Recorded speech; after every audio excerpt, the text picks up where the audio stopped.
In the Middle Ages, an inn was not just a place to sleep. It was a warm little island between mud, darkness, bad roads, and people who claimed they knew a shortcut. Before we step through the creaking door, tell me this. Where are you watching from? And what time is it there? Also, do not forget to subscribe to the Whisperin Historian. It keeps the candles lit, the ale flowing, and the suspicious traveler in the corner slightly less suspicious. Our story begins just before dawn in the year 1374 at a roadside inn called the Crooked Lantern. It stands near a muddy road outside a small market town in England. The roof is patched with straw and old wooden shingles. The sign outside swings in the wind. It shows a painted lantern that looks more tired than crooked. The innkeeper is named Martin Hale. He is 46 years old, though his knees insist he is older.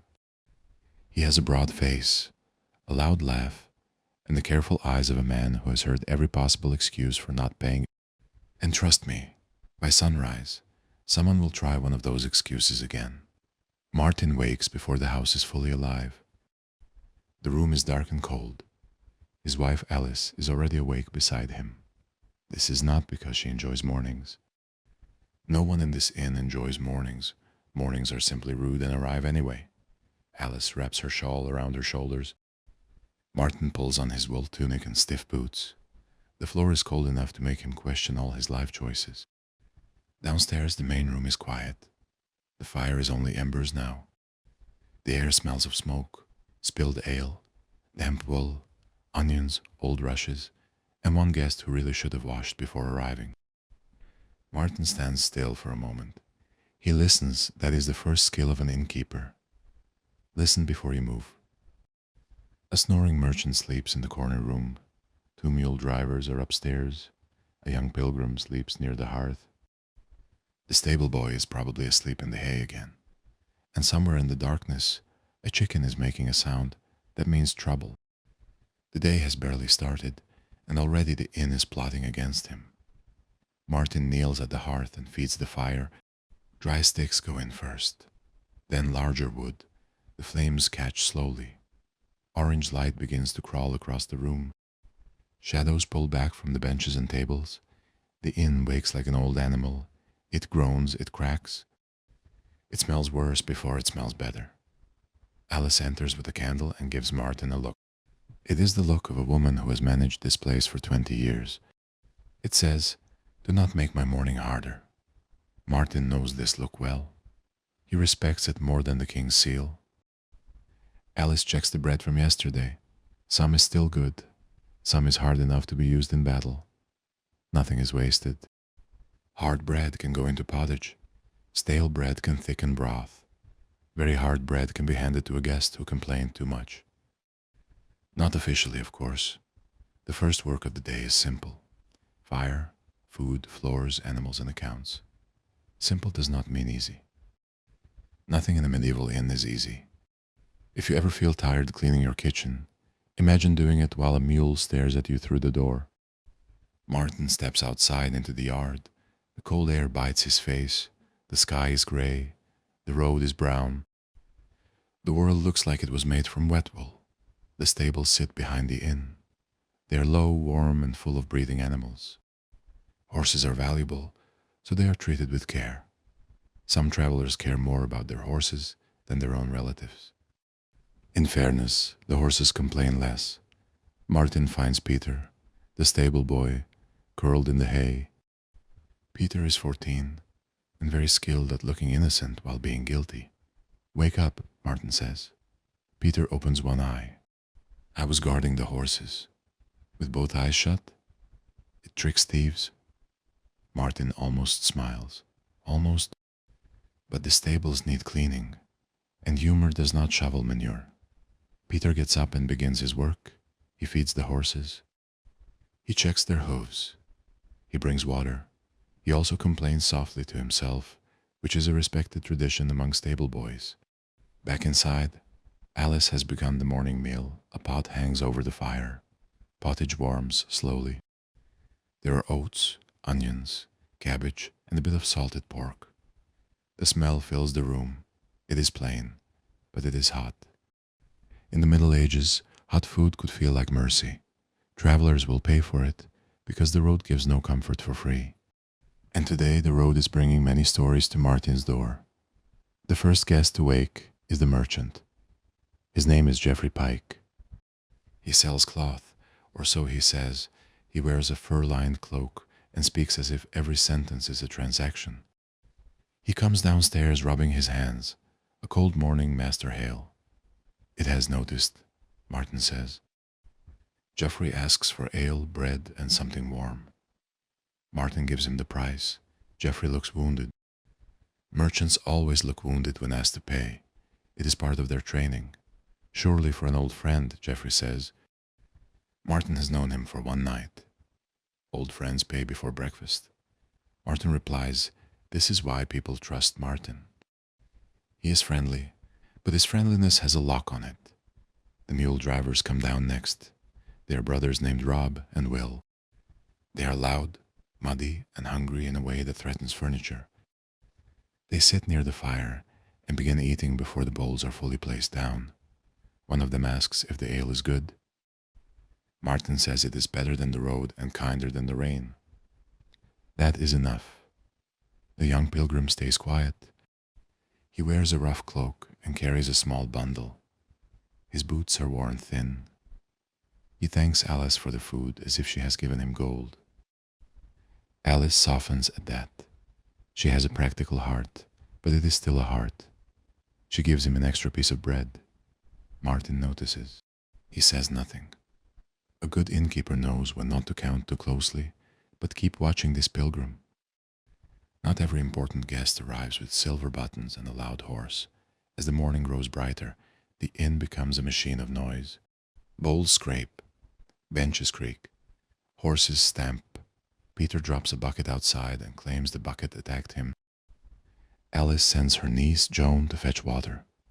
Joan is 16 and works faster than 3 grown men who have discovered the bench. She sweeps the floor, carries jugs, washes cups, and still finds time to roll her eyes at Peter. The inn has rushes on the floor.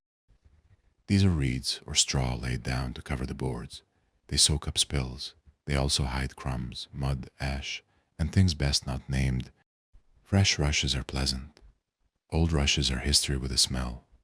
Alice orders the worst of them removed. Joan and Peter drag them out. A chicken escapes from somewhere. Nobody admits owning it. It runs through the yard like it has committed a crime. Martin watches it pass and decides the chicken can wait. The accounts cannot. In a small chest near the back room, he keeps coins, chalk marks, and debts. Some guests pay in coin, some pay with goods. Some promise to pay later. Those are Martin's least favorite guests. Promises are light, they fit too easily in an empty purse. By mid-morning the road begins to move. A tinker arrives with pots tied to his pack. A woman selling eggs stops at the door. A messenger rides in fast, throws mud everywhere, and asks for a fresh horse. Messengers never walk like normal people. They arrive as if chased by doom. Sometimes they are. He carries a sealed letter for the town bailiff. He drinks quickly, eats badly, and leaves fast. Martin watches him go. Fast riders bring news, news brings talk, talk brings more customers. And sometimes, talk brings trouble before sunset. Around noon, the market town begins to empty into the road. People stop at the Crooked Lantern for ale and bread. Some are farmers, some are traders, some are travelers who pretend they are not lost. The main room fills with voices. A good inn needs warmth, food, drink, beds, and gossip. Gossip is not listed on the sign, but it is half the business.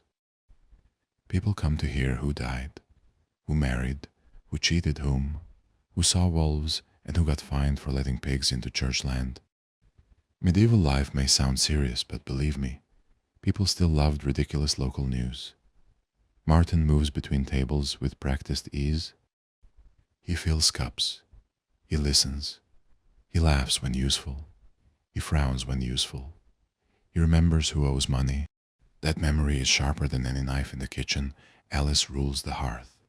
She watches the pot, the bread, the cups in the room. She can spot a thief by posture.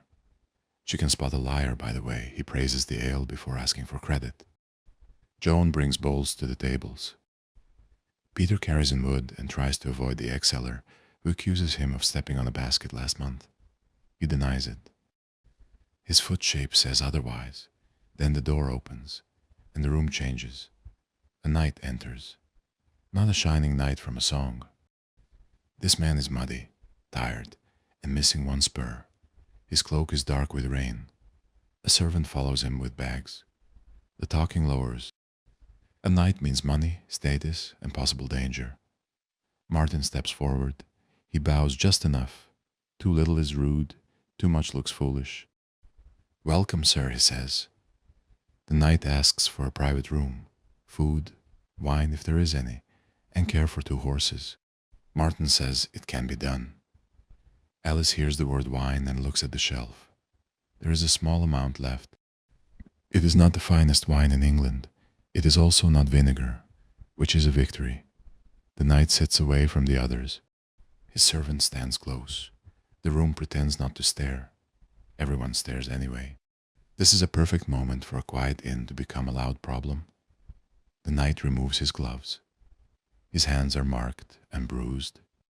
He asks if men passed this way last night. 3 men. One with a green hood. Martin fills the room listening. He says, "Many men passed the road." The knight looks at him. Martin looks back politely. An innkeeper knows how to answer without answering. This skill keeps doors open and bones unbroken. The knight says those men stole a purse from his companion. The merchant Geoffrey suddenly becomes very interested in his bowl. Rob and Will stop chewing. Even the fire seems to lean in. The young pilgrim lowers his eyes. Martin says he saw no green hood. This is true enough. He saw a blue hood, a brown hood, and one hat that deserved punishment. The knight grunts. He eats. The room slowly breathes again. But the story has entered the inn now. And once a story enters an inn, it sits by the fire, whether you invited it or not. Afternoon brings work that no song remembers. Beds must be checked. A medieval inn does not always offer private rooms. Many travelers sleep in shared spaces. Some sleep on straw mattresses. Some sleep on benches. Some sleep near the hearth if they pay less. Some sleep near the hearth because they are lucky, poor, or both. The bedding must be shaken. Fleas are a constant enemy. Martin has never defeated them. He has only negotiated. Alice checks the sheets for the better room. Joan carries clean linen. Clean is a generous word. It means cleaner than yesterday and unlikely to insult a nobleman. Peter goes to the yard to split wood. He returns with a finger wrapped in cloth. He says the axe slipped. Joan says the axe was probably bored. The kitchen works again. More pottage, more bread. A chicken is finally caught. It is not the escaped chicken. This causes debate. The escaped chicken remains free, possibly planning a new life. A group of pilgrims arrives near late afternoon. They carry badges on their hats and tired hope in their faces. Some are traveling to a shrine. Some are traveling because someone told them travel might fix sorrow. Some simply enjoy moving with a group where the road feels less lonely. They ask for food and a place near the fire. Martin gives them a fair price. One older pilgrim pays with coins wrapped in cloth. Another offers a carved spoon in trade. Martin examines it. It is good work, he accepts. Inns survive on coin, barter, favors, and timing. Nothing is simple, but everything can become useful. One pilgrim tells a story about a bridge that collapsed behind them. Another swears he saw a saint's face in a loaf of bread. Alice asks if the bread tasted holy. The pilgrim says it tasted stale. Then it was honest bread, Alice says. The room laughs, even the night smiles a little. These tiny moments matter. They turn strangers into a room full of people. For a short while, the road outside feels far away. But evening is coming, and evening is when an inn shows its true nature. The sky darkens early under heavy clouds. Rain begins. It taps the roof first, then pounds it. Travelers hurry in from the road. The main room fills again. Wet cloaks steam near the fire. Boots leave mud everywhere. Martin sees the floor and feels his soul leave his body for a moment. Alice tells Joan to bring more cups. Peter runs to the stable because new horses need shelter. A woman arrives with a basket and 2 children. Her husband is delayed behind them. Martin gives them a place near the wall. A peddler comes in with ribbons, needles, cheap rings, and a smile that has lied in several counties. A monk enters next. He asks for a corner and warm drink. He also asks if the inn is peaceful. Martin looks around at the full room. Muddy boots, loud mule drivers, pilgrims, merchant knight, crying child, and suspicious peddler. Peaceful enough, he says. The monk nods, as if this makes perfect sense. The evening meal begins. The pot is lifted. Bowls are filled. Bread is cut. Ale is poured. The room glows in firelight. Smoke gathers in the rafters. Faces shine orange and gold. Outside, the rain turns the road into soup. Inside, people eat as if the world has narrowed to warmth and food. This is why inns mattered so much. They were not only businesses, they were shelters from weather, darkness, hunger, loneliness, and the uncertain moods of strangers on the road. A medieval inn could be noisy, smelly, crowded, and uncomfortable. It could also feel like rescue. Then, just as Martin begins to think the evening might pass safely, the peddler shouts, "His purse is gone." Of course it is. No medieval inn story is allowed to stay calm for long. The room stiffens. The peddler points at the pilgrim. The pilgrim denies it. Rob and Will stand up because they enjoy standing up during conflict. The knight turns his head. The monk closes his eyes, perhaps in prayer, perhaps in exhaustion. Martin raises both hands. His voice becomes firm. This is not the voice of a cheerful host. This is the voice of a man who owns the tables and knows how easily one can become a weapon. "Sit down," he says. Most people do. Rob takes longer. Alice appears beside the hearth with a ladle in her hand. Nobody wants to fight a woman holding a hot ladle with moral certainty. Martin asks the peddler when he last had the purse. The peddler says before supper. Martin asks where he sat. The peddler points. Joan looks under the bench. Nothing.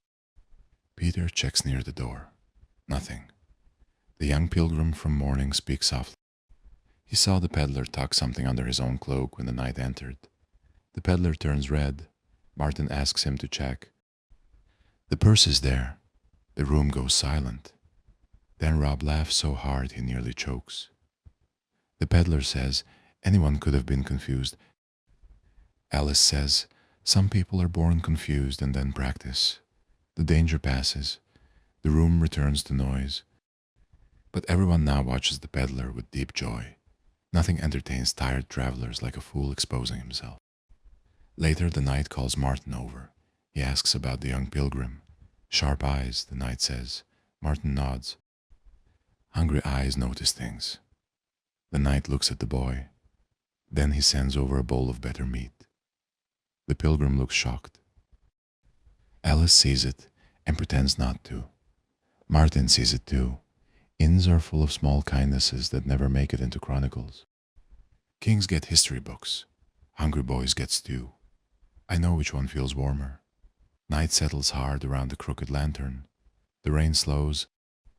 The wind remains. Travelers begin to choose their places to sleep. The knight has the private room. The merchant has a small chamber and complains about the draft.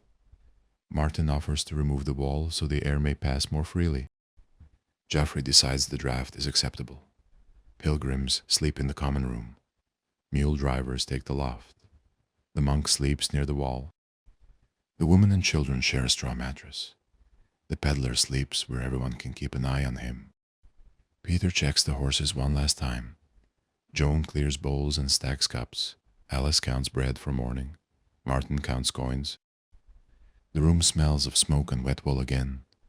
This smell is now part of the building. If the walls could speak, they would probably cough first before bed. Martin walks outside. The yard is dark and shining with rain. The lantern swings above the door. Its flame trembles behind horn panels.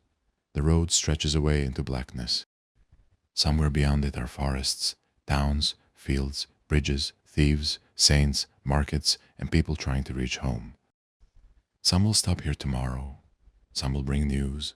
Some will bring lies. Some will bring trouble. Some will bring money, which is Martin's preferred kind of trouble. He looks at the sign of the crooked lantern. It groans in the wind. He thinks about the day, the night with bruised hands, the nervous merchant, the sharp-eyed pilgrim, the peddler who robbed himself by accident, the chicken still at large. A full day then. Inside, Alice is banking the fire. She covers the embers carefully. Fire must live through the night if possible. Starting fresh in the morning is a bother. Losing the into flame is a larger bother. Martin bars the door. This is an important sound: wood sliding into place, iron settling. Safety, or as close as the Middle Ages can offer. The guests are quiet now. A few whisper.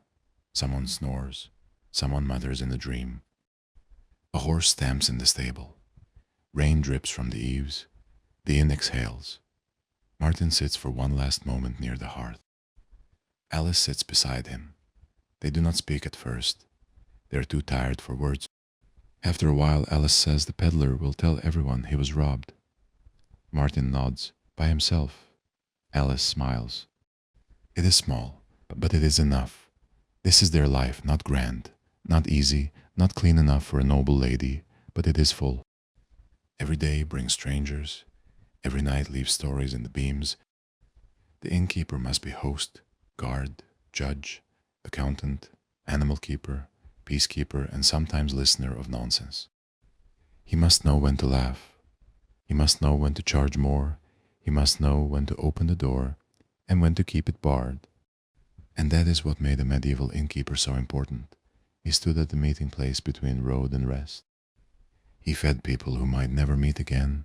He heard news before the town did. He watched class, hunger, fear, pride, and foolishness sit at the same table in his inn. A knight could eat near a pilgrim. A merchant could argue with a mule driver. A monk could sleep beside a peddler. A child could warm frozen hands near the same fire as a man carrying royal letters. The road outside separated people. The hearth brought them together. Near midnight, Martin finally rises. His back aches. His hands smell of smoke. His purse is not as full as he would like, but it is not empty. That counts as victory. He checks the latch one more time. Alice takes the candle. They climb the stairs slowly below them. The crooked lantern settles into darkness. The embers glow red. The tables stand crooked. The cups are washed badly but washed. The escaped chicken is somewhere in the yard, free and possibly proud. Tomorrow before dawn, Martin will wake again. He will light the fire. He will check the horses. He will argue over payment. He will feed the hungry. He will hear lies, news, prayers, and jokes. And when the next traveler asks if there's room at the inn, Martin Hale will look at the weather, look at the traveler, think of the price, and open the door. Because in the Middle Ages, the road was long, the night was cold, and a good inn was more than a business. It was a small promise of warmth in a very uncertain world. I hope you've fallen asleep by now. Sweet dreams, and see you in the next video.